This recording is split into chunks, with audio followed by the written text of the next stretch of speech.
Vi ainda debaixo do sol que no lugar do juízo reinava a maldade, e no lugar da justiça, maldade ainda. Então disse comigo: Deus julgará o justo e o perverso, pois há tempo para todo propósito e para toda obra. Disse ainda comigo: é por causa dos filhos dos homens, para que Deus os prove, e eles vejam que são em si mesmos como os animais. Porque o que sucede aos filhos dos homens, sucede aos animais. O mesmo lhe sucede. Como morre um, assim morre o outro. Todos têm o mesmo fôlego de vida, e nenhuma vantagem tem o homem sobre os animais, porque tudo é vaidade. Todos vão para o mesmo lugar.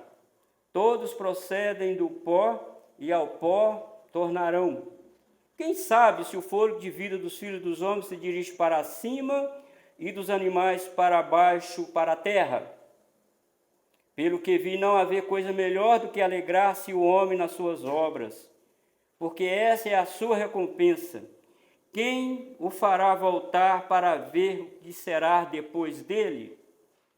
Vivendo acima do sol. A pesquisa do Correlet traz um dado novo sobre a sua tese de que tudo aqui é vaidade e correr atrás do vento. O pregador estava andando pelos corredores dos palácios, dos países vizinhos e também de Israel, e ele ficou muito consternado com o que ele viu. Ele ficou atônito. Ele viu que a maldade reinava. Quando ele olhava para a estrutura de um governo, que seja Israel fora dele, ele viu a maldade. Mas ele olha para o tribunal, que nós chamamos aqui, Tribunal de Justiça, o que ele viu? Maldade ainda. Ele viu que a impiedade graçava no reino dos homens. E ele disse: Deus vai trazer juízo sobre isso. Só pode, que não tem como continuar maldade e a impiedade convivendo nos mesmos dois pratos da justiça, Porque no Ocidente a justiça é uma figura de uma mulher vendada com os pratos, e de repente Correlet olha para os pratos, vamos ver se tem justiça aqui nesse prato. Não, ele viu maldade. Não, quem sabe está no outro prato da justiça. Não, maldade ainda, muita maldade. E ele percebeu que essa figura não estava com os olhos vendados, coisa nenhuma.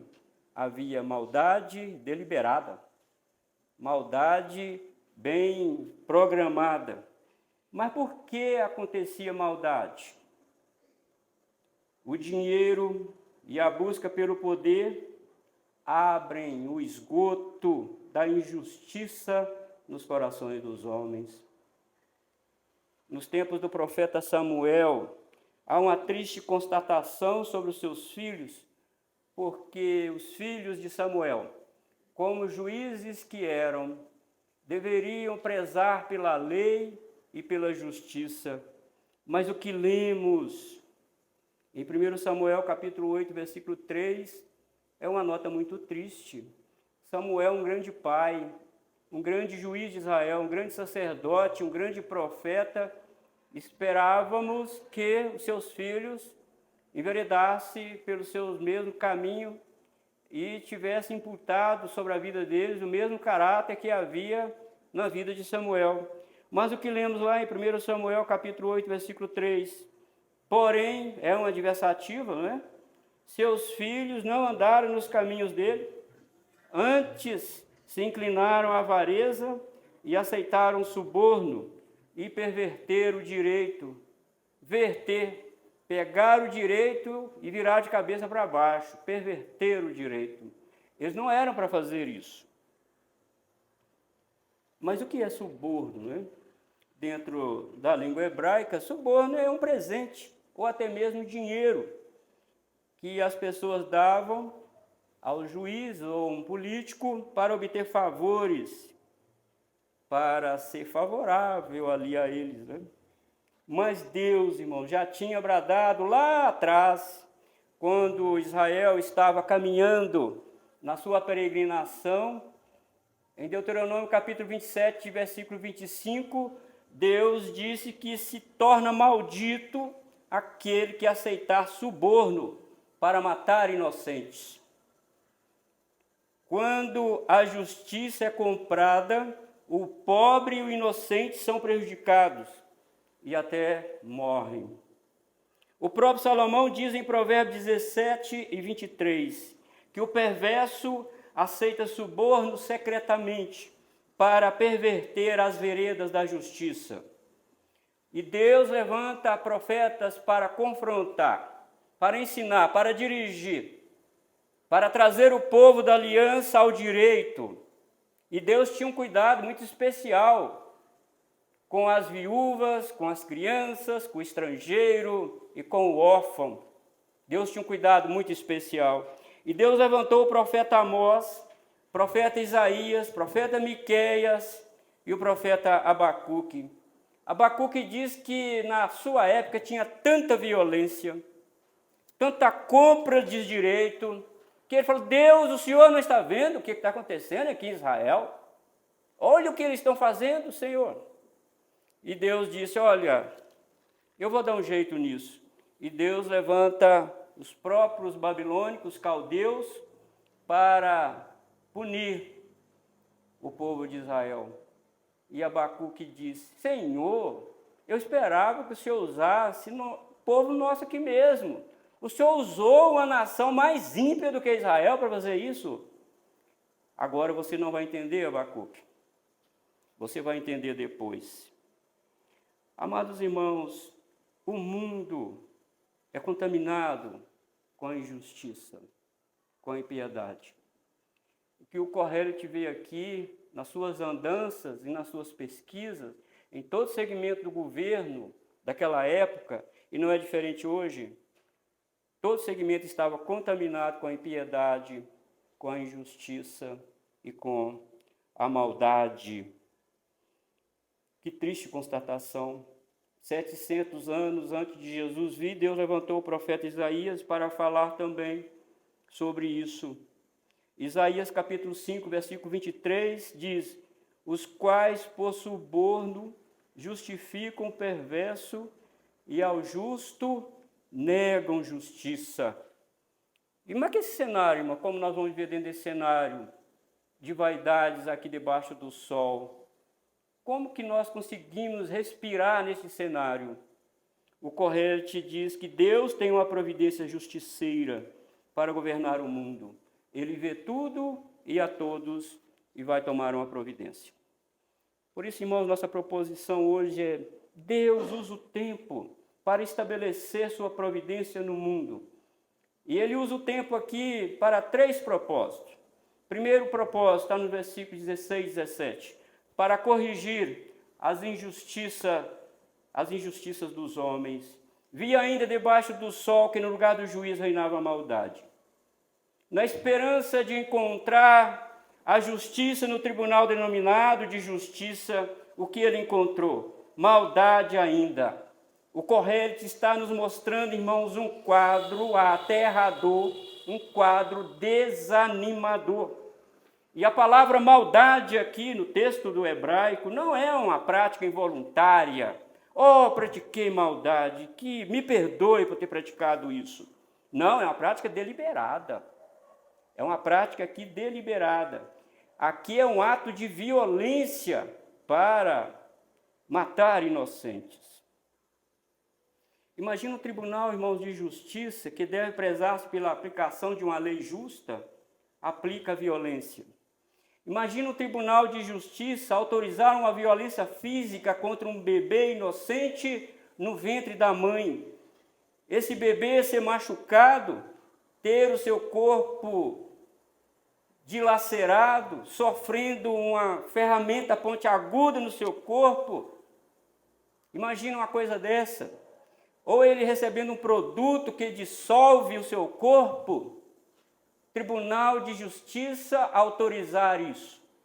Não imagina, porque isso está acontecendo. Não imagina, porque isso é uma realidade. Isso está acontecendo debaixo das asas da lei. Isso está acontecendo. Por isso que Deus nos fala aqui nessa noite, através da sua palavra, que quando nós olhamos para o mundo de vaidade debaixo do sol, o que nós vamos ver? Maldade. E olhamos para um lado, maldade ainda. É maldade em cima de maldade. E os ringues? Pode matar, pode chutar, pode dar cotovelada, pode quebrar osso? Não, não pode, mas pode. Para o mundo de vaidade, pode e não pode. Uma pessoa pode sofrer violência? Não, não pode.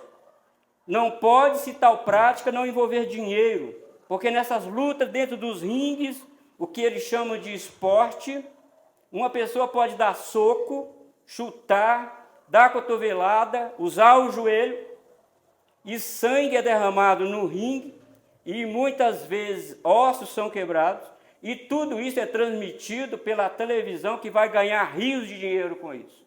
Mas a mesma prática não pode acontecer na rua, porque não envolve dinheiro e não envolve patrocinador. Você está vendo que como o correio te olha, vê maldade. E vê aqui, vê mais maldade. Este mundo é um mundo de hipócrita, um mundo de hipocrisia. Porque isso não pode acontecer. E claro que não pode acontecer. Violência de forma alguma, de modo nenhum, deve acontecer. Então, irmãos, parece que quando nós olhamos esse cenário aqui, ele é muito desanimador para nós, muito desanimador.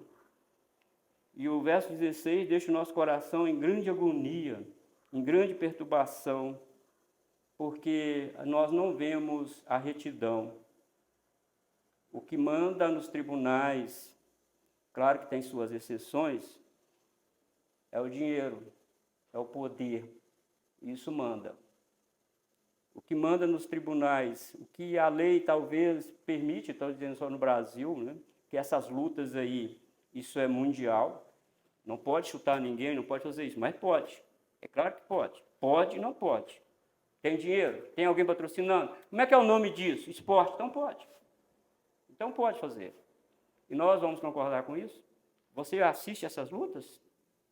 Você está de mãos dadas com esse sistema. Ah, mas é um esporte, pastor. Cuidado com essa camuflagem. Muito cuidado com isso. Muito cuidado. Mas, irmão, nós temos o verso 17, não temos? Que traz um alento para nós. Então, disse comigo, Deus julgará o justo e o perverso. Deus vai julgar. Mas como que nós temos certeza que Deus vai julgar, irmãos? Porque o que nós estamos vendo é a injustiça caminhar de passos galopantes. A injustiça caminhar de olhar altaneiro e sobrancelha. É o que nós estamos vendo no mundo. Nós estamos vendo isso. Mas como que eu tenho certeza? Como nós temos certeza que Deus vai julgar? Primeiro que a Escritura diz que Deus vai julgar. E nós cremos no que a Escritura diz. Ela é a revelação de Deus. Deus vai julgar. Deus vai trazer juízo.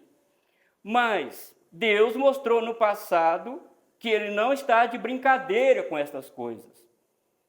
Deus mostrou no passado juízos severos, uma amostra universal de que Ele está vendo isso e de que nada vai passar impune diante dos seus olhos.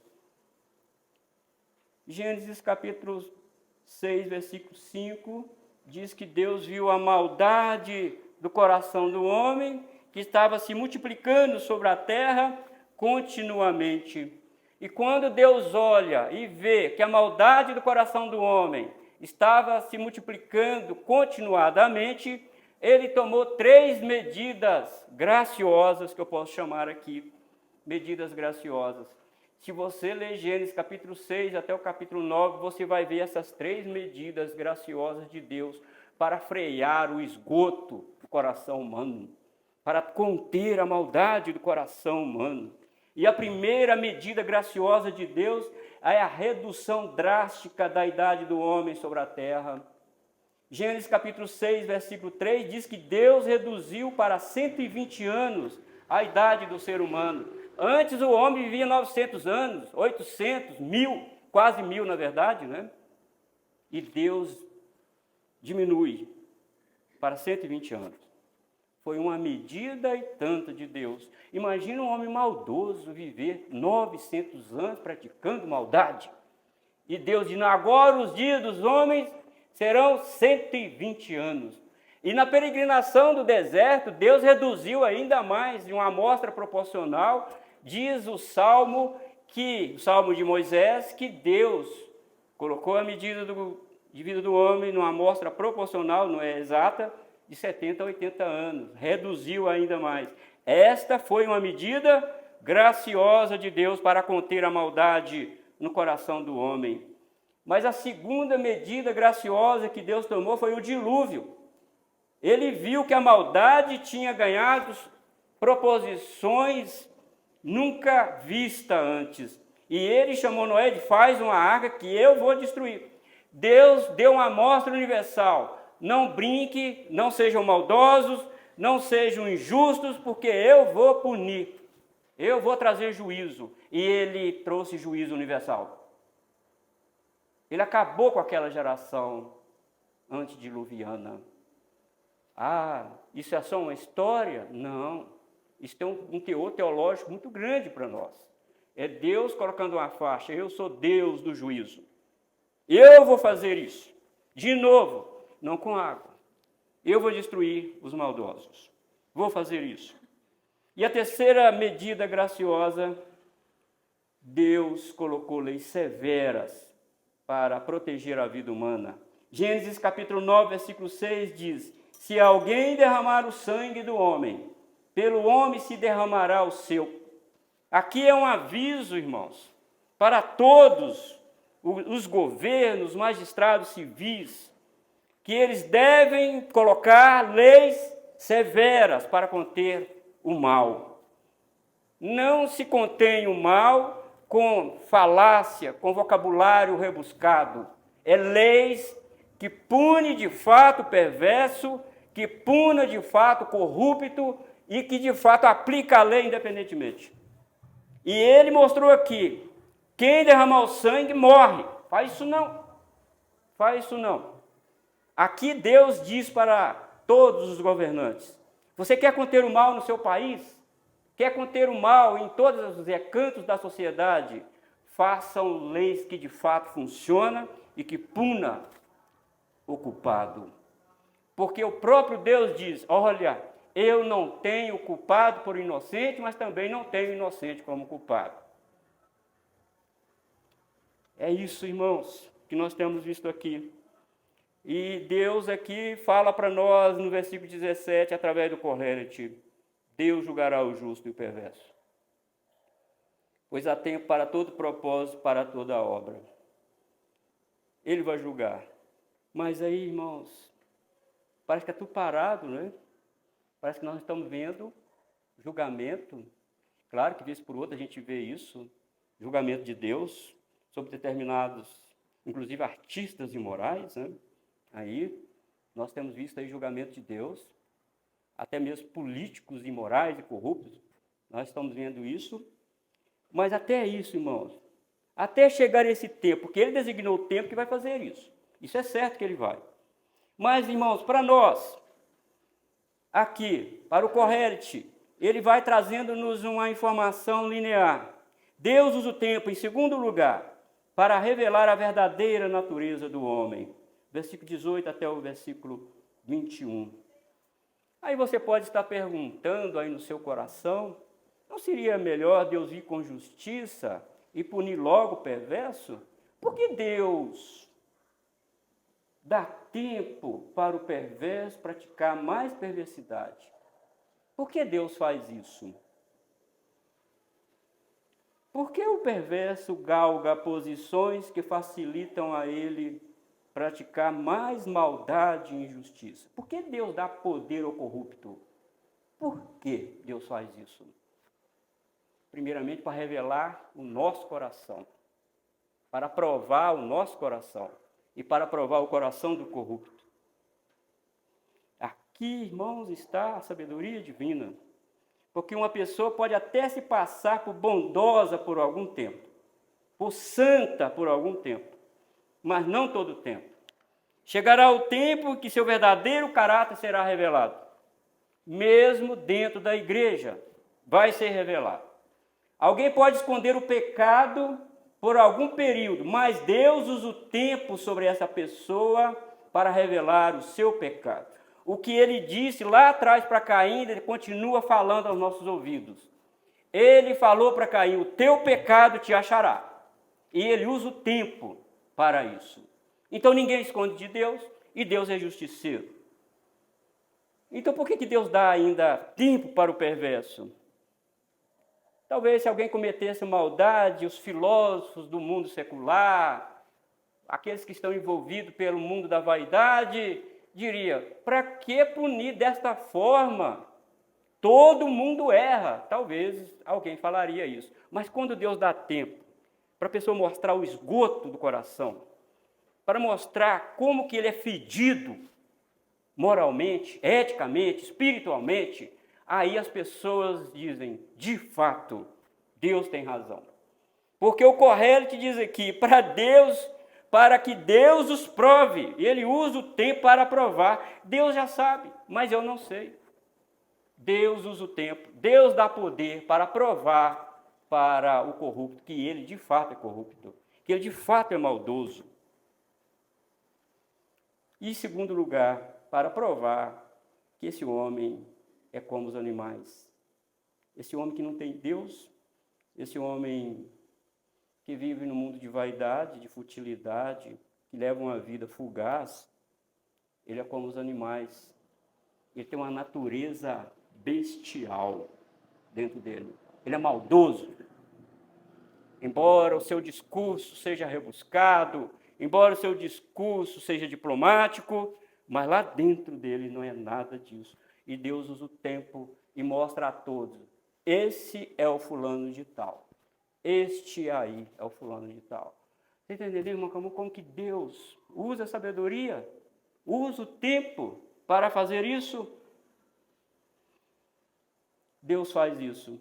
E o versículo aqui 20 diz que todos procedem do pó. Homem, você não é diferente dos animais. O homem não é diferente dos animais, e pelo menos em dois sentidos. Primeiro, porque ele tem um corpo biológico que veio do pó. O correto diz isso aqui.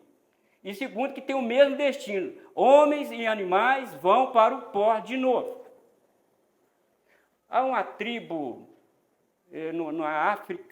na América do Sul, eu esqueci o país, que eles costumam cavar a sepultura ali da família, e deixa aquela sepultura aberta. E quando alguém da família morre, vai lá e coloca o corpo e sepulta aquela pessoa lá. E faz outra cópia e diz, agora é o do próximo. Agora é do próximo.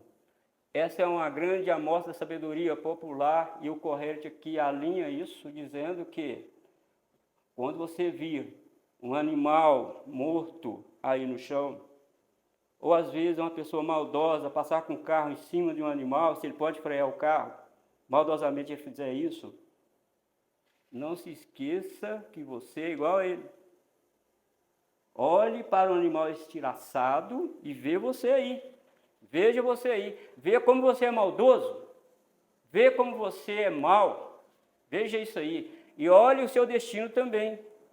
Porque diz o Correio aqui que a mesma coisa que sucede ao homem, sucede aos animais. Ele veio do pó, o homem veio do pó e volta para o pó. Os animais também vieram do pó e voltam para o pó. Então o Correio diz, olha, a morte é o grande equalizador. A morte abaliza todo mundo, iguala todo mundo, homens e animais aqui.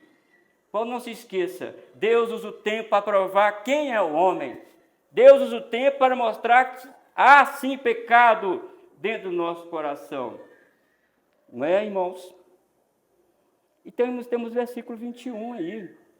E o verso 21 faz uma pergunta intrigante.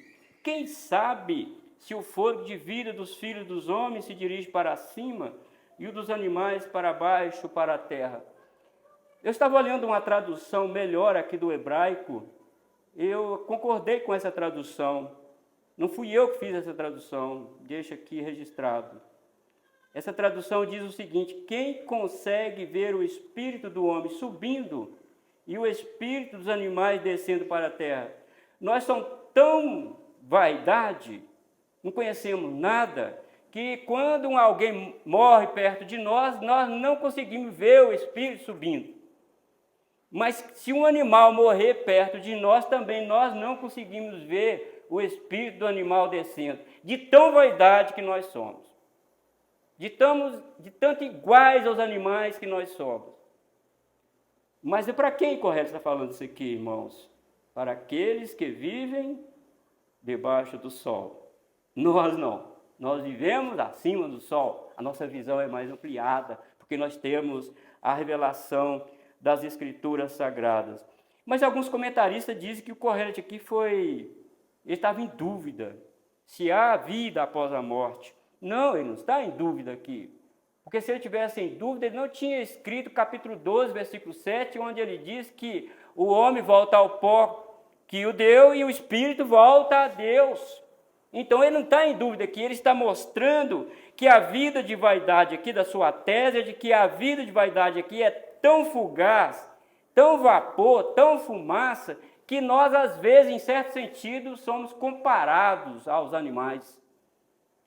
E nós não conseguimos ver quando um animal morre, não conseguimos ver, e nem quando um ser humano morre, só precisamos pegar alguém com um aparelho e dizer, de fato, morreu. Você está entendendo, irmãos? Deus usa o tempo para revelar o caráter do homem, para revelar, expor o coração do homem. Deus usa o tempo para fazer justiça. E em terceiro lugar, versículo 22, Deus usa o tempo para levar o homem a desfrutar de coisas boas nesta vida fugaz. Enquanto esperamos o tempo de Deus, Correto diz que pelo menos devemos ser produtivos. Quando virá a justiça de Deus? Não sabemos. Mas ficar de braços cruzados sem fazer nada não vai nos ajudar. Vai trazer agonia para nós, vai trazer desespero para nós. Por isso ele diz, pelo que vi, não haver coisa melhor do que alegrar-se o homem nas suas obras. Não espere de braços cruzados, a justiça vai vir. Tem coisa melhor para fazer, Correto? Nós estamos olhando de um lado e outro a impiedade e a maldade, mas tem coisa melhor neste mundo para fazer, parece que está tudo entregue ao mal. Ele diz, não, há coisa melhor para você fazer. Você deve trabalhar muito, trabalhe mesmo muito, estude muito, porque Salomão diz que você precisa adquirir a sabedoria. Estude muito, mas não só estude, não só trabalhe. Viva esse trabalho, viva o resultado desse trabalho. Viva isso. É isso que Deus quer de nós, irmão, enquanto a justiça não vem. Enquanto Ele não vai fazer, não traz a justiça universal, precisamos ainda agir neste mundo. Não somente trabalhar neste mundo de vaidade, neste mundo de injustiça, mas também usufruir do bem que Deus nos deu. O que a igreja pode fazer, irmãos, neste mundo de injustiça, neste mundo de vaidade? Quantos trabalhos a igreja pode fazer até que Deus venha com justiça? Os crentes em Cristo devem trabalhar para termos um mundo melhor. Devemos ajustar nossas condutas com as condutas e ética de Cristo, porque Ele é o padrão, Ele é o protótipo de tudo que nós temos de retidão. E o que Cristo fez? Ele trouxe para perto de si os párias da sociedade.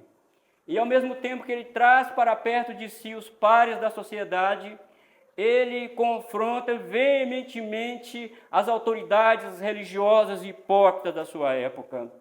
Ele confronta. Então, o que nós temos que fazer neste mundo de vaidade? Trabalhar. Trabalhar. Há algo para nós fazermos? Na área da política, na área da religião, na área do social. Há muita coisa que a igreja pode fazer. Se alinhar a sua conduta à conduta de Cristo, alinhar a sua ética ao Evangelho de Cristo.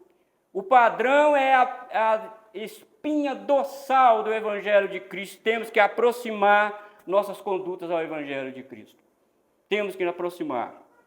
Perfeito nós não vamos ser, mas a nossa conduta precisa estar, irmãos, congruente com a conduta de Jesus, com o caráter de Jesus. Isso nós temos que fazer. Esse é um trabalho nobre que nós, como povo de Deus, devemos fazer. Os filhos de Deus devem trabalhar mantendo o padrão do Evangelho. Não negocie o Evangelho. Que esvazia a igreja, problema, mas não pode negociar o Evangelho. O Evangelho é o Evangelho. Nós estamos aqui para afagar a ego de ninguém, nós estamos aqui para servir a Deus, estamos aqui para adorar a Deus. Não negocie o Evangelho. Não negocie com político, seja lá o que for, não negocie, porque nosso padrão não é esse, nosso padrão aqui é para servir ao Senhor. E o correto desse versículo 22 e contexto, ele nos dá 3 motivos para nós fazermos isso. Motivo número 1, temos pouco tempo para desfrutar das coisas boas. E quais são as coisas boas da vida? Ele vai nos dar uma dica aqui em capítulo 5, versículo 18 e versículo 19. Ele diz o seguinte: eis o que eu vi, boa e bela coisa é comer e beber, e gozar cada um do bem de todo o seu trabalho, com que se afadigou debaixo do sol, durante os poucos dias da vida que Deus lhe deu, porque esta é a sua porção. Viva a sua vida, desfrute do melhor que Deus te deu, desfrute. E vamos ver no capítulo 11, reparta com 7 e reparta também com 8. Você não sabe o que virá sobre a terra, ele vai falar isso no capítulo 11. Lança o seu pão sobre as águas, porque depois de muito tempo virá a recompensa. Lança. Faça algo produtivo, faça algo que agrade ao Senhor. Versículo 19, quanto ao homem a quem Deus conferiu riquezas e bens, e lhe deu poder para deles comer, e receber a sua porção, e gozar do seu trabalho, isso é dom de Deus. Essas coisas boas que ele falou, que nós, enquanto esperamos a justiça de Deus, devemos prezar. Mas há ainda uma coisa boa que ele falou desta vida, que toca a vida aqui dos casais. Capítulo 9, versículo 9. Goza a vida com a mulher que amas, todos os dias da tua vida fugaz, os quais Deus te deu debaixo do sol, porque esta é a tua porção nesta vida, pelo trabalho com que te afadigaste debaixo do sol. Viva a vida conjugal conforme prescreve a palavra de Deus. Essa é uma coisa boa que Deus estabeleceu para nós. E se nós, irmãos, não vivemos isso, nós estamos no mesmo nível dos animais e no mesmo nível dos homens que não temem a Deus. Aqui é um mandamento de Deus, é que faça isso para a sua vida ficar melhor.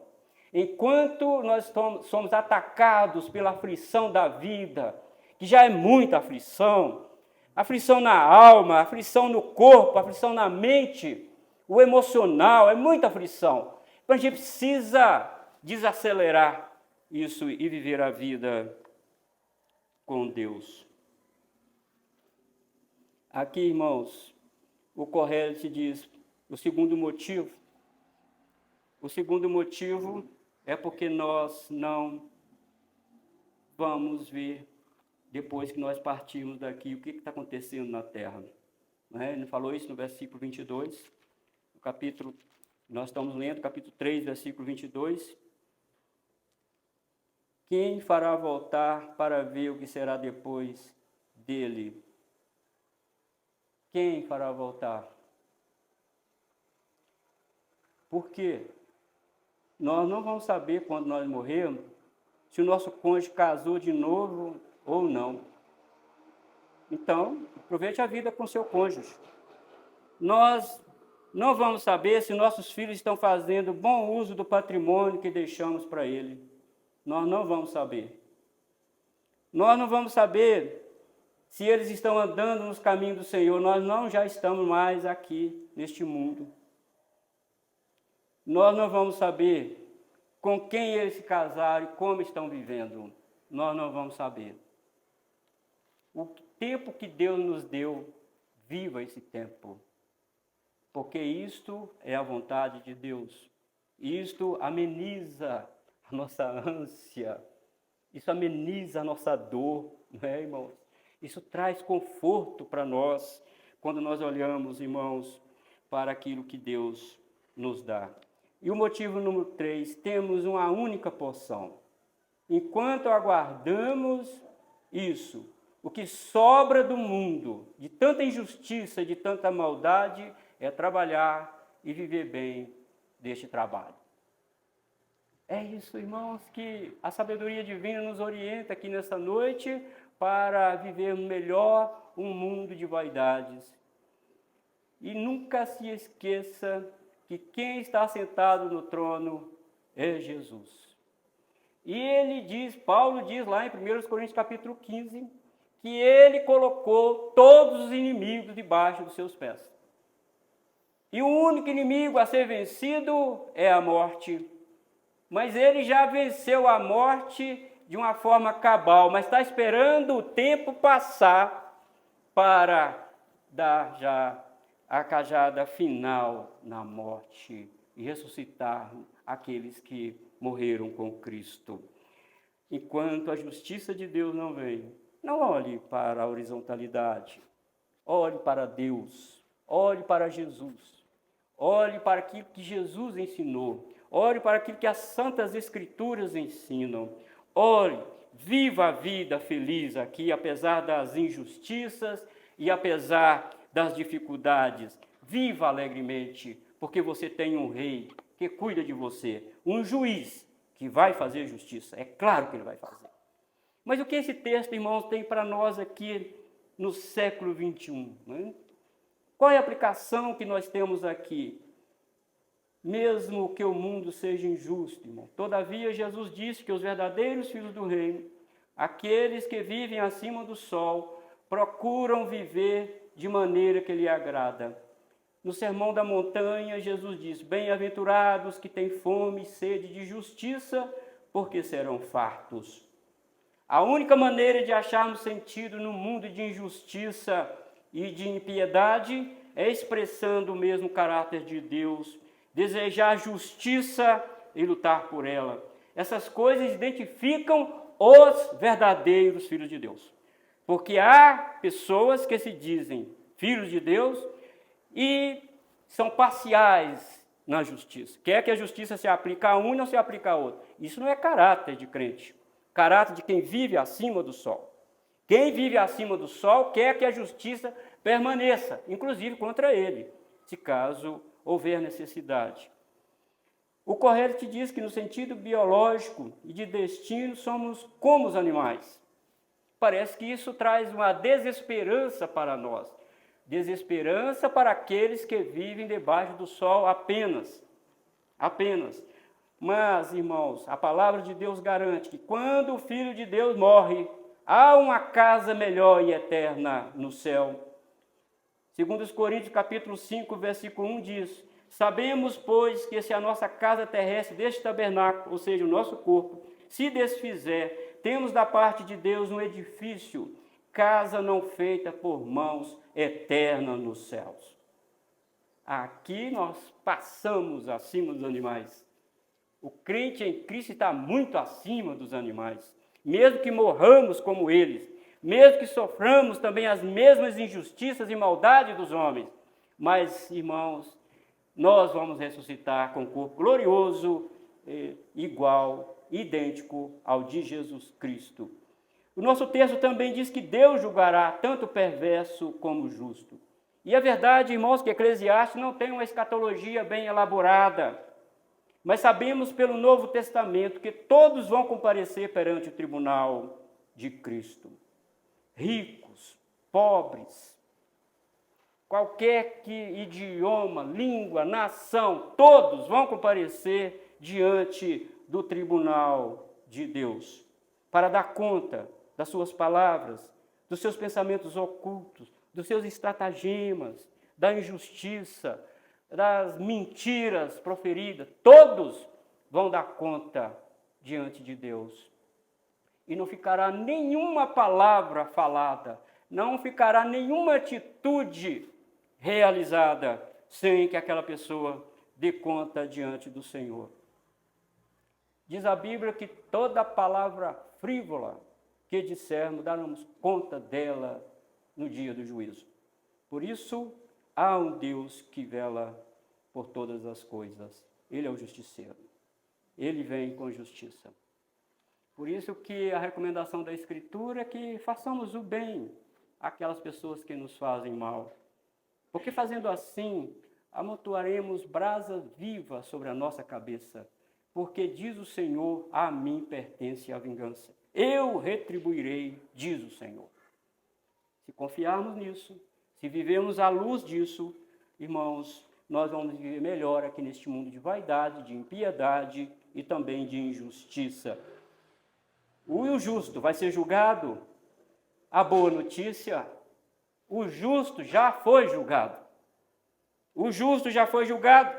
Jesus, o justo, ele sofreu as penalidades da lei no meu lugar e no seu lugar. Atos capítulo 7, versículo 52, no sermão de Estevão, ele diz: qual dos profetas vossos pais não perseguiram? Eles mataram os que anteriormente anunciavam a vinda do justo, do qual vós agora vos tornaste traidores e assassinos. Jesus, irmãos, é o justo aqui. E Deus já condenou o justo em nosso lugar. E a boa notícia, irmãos, que nenhuma condenação há para nós que estamos em Cristo Jesus. É isso que identifica-nos aqui neste mundo. É isso, irmão, que faz nos olhar a este mundo. É andar, de fato, sobrancelho, olhando para cima. E, de fato, a palavra de Deus diz que nós não devemos colocar os nossos olhos aqui. Devemos olhar para cima, de onde, irmãos, vem o nosso socorro. Há injustiça no mundo? Há injustiça. Mas saiba que Deus usa o tempo para corrigir as injustiças do mundo. Há injustiça também no mundo? Não se esqueça que Deus usa o tempo para drenar, para tirar para fora o esgoto que é o coração dos homens sem Ele. Ele usa o tempo para isso. E Ele usa o tempo também para que possamos, irmãos, usufruir, desfrutar dos pouco tempo que temos aqui nesta vida fugaz, até aquele dia onde Ele vai criar novo céu e nova terra. Vamos orar, irmãos.